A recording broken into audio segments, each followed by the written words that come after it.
मालवण तळाशीलमध्ये कालावल खाडीपात्रात अनधिकृत वाळू उत्खनन करणाऱ्या 2 होड्या ग्रामस्थांनी पकडल्या। त्यानंतर त्या प्रशासनाच्या ताब्यात देण्यात आल्या। तसंच त्यांच्यावर कोणते अधिकृत परवाने नसल्याचं ग्रामस्थांनी सांगितलं।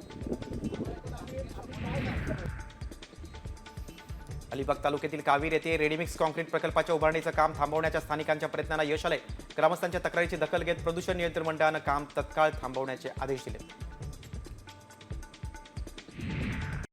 कॉमस्कोर नुसार आता isakal.com आहे देशातील नंबर 1 ची मराठी न्यूज वेबसाईट। प्रत्येक अपडेटसाठी isakal.com ला नक्की भेट द्या। रत्नागिरीच्या 12 वाड्यांचं ग्रामदैवत भैरी देवाच्या पालखीला पोलिसांनी मानवंदना दिल्यानंतर रंगपंचमी खेळायला पालखी निघते। बंदूकधारी पोलीस मानवंदना देण्याची परंपरा ब्रिटिश काळापासून सुरू आहे। पालखीला सलामी देण्याची परंपरा फक्त कोकणातच पाहायला मिळते।